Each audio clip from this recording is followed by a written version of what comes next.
probably would not agree with this, but when you look back at it, you know, if we had some of the times we've played some much weaker teams, and we're up, we win by 30, we win by 30, we win by 30, and we don't really know what we know right now.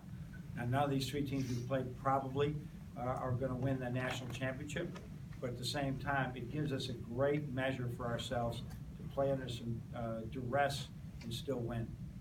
So I think I saw, as I'm trying to figure this out, because our offense was awful today.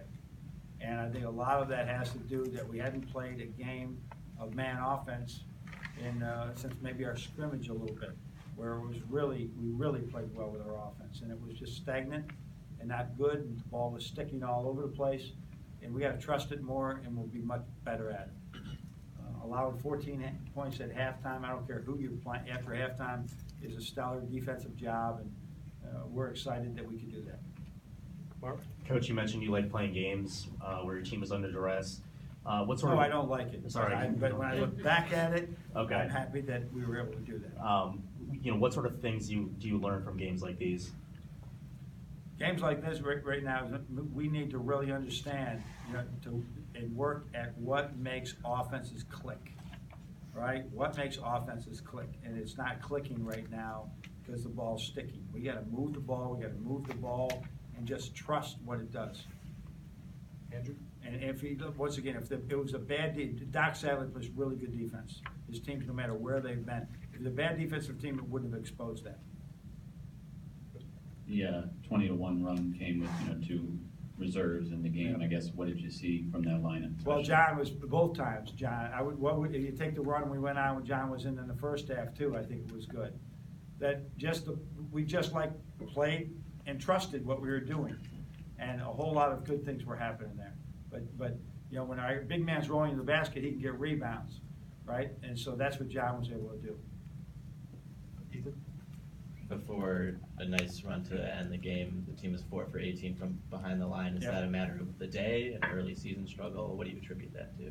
We, you know, we haven't shot the ball well yet, so I see that as being good news because I think we can really shoot. I don't know if we got the Stauskas Hardaway type of volume success out there that we've had before, but I don't think we're a bad shooting team. But we're going to make threes, and but sometimes I don't think we're taking bad ones. I think we're trying to hunt them sometimes when they don't need to get hunted. That they'll just come within our offense or within the fast break. Back middle.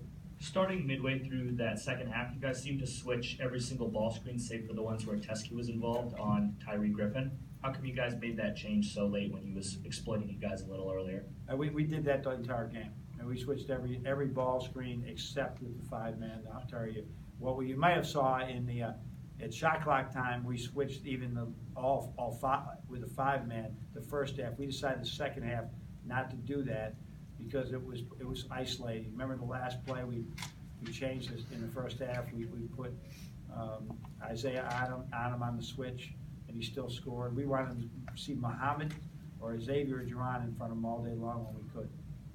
Ethan? What changed with Duran tonight, especially in that 10-minute run when you guys went ahead?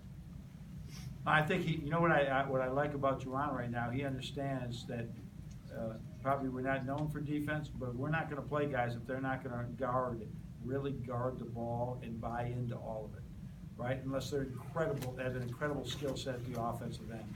So he's got to be able to really go out and guard and guard and guard.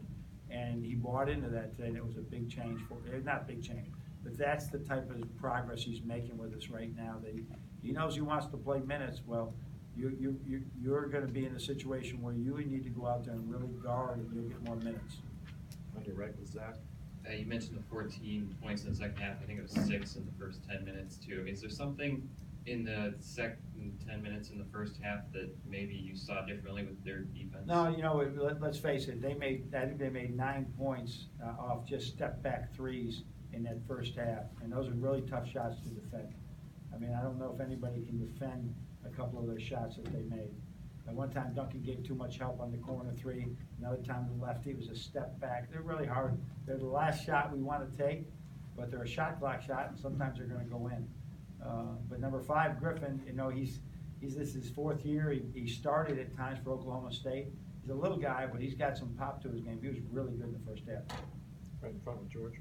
Do you attribute to Matthew's struggles tonight? Well, I don't know. I think probably with everybody. He wasn't the only one. I think that it was all about playing against a man-to-man for the first time and trying to, and they were going underneath every ball screen. They had a really low catch on the ball screen. All right, he'll get more used to that when we see it later on going on. Over here with Max. You said yesterday that you'd be reluctant to play some too big lineups. Yeah. Just nights like tonight with John's performance make you reconsider that? That was a good statement to possibly consider that sometime. Once again, it depends. We'd have to have Mo would have to be able to guard a shooting 4.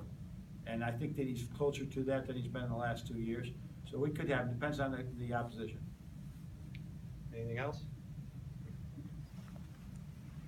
What'd you like from about John's performance tonight?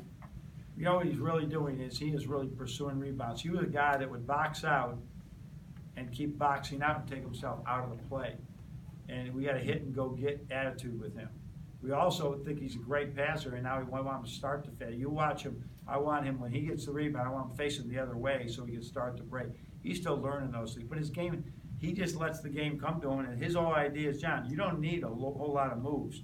Just catch it, keep it up, put it in. If he's over there, pivot, and put it on the other side.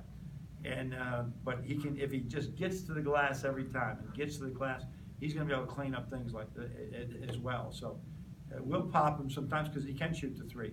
But his goal, like Mo, has got to be, I'm going to roll every time, and I'll occasionally pop. That's got to be their MO. James. John, you guys set up to Maui tomorrow. I mean, how beneficial for a young team can that early season tournament be? Yeah, we set this up to be, like a 6-team tournament here. So now we're trying to, we won our Sweet 16 game. Now we're trying to win an Elite 8 game to go to the Final 4. So LSU is a talented team, and but we do have long flights tomorrow. Get some rest on those. Saturday will be a little bit of more rest. Sunday get ready and play 3 in a row. So I don't know how we're going to do out there, but I do know that we'll get better no matter what happens. All right, Coach. Thank you. All right, thanks.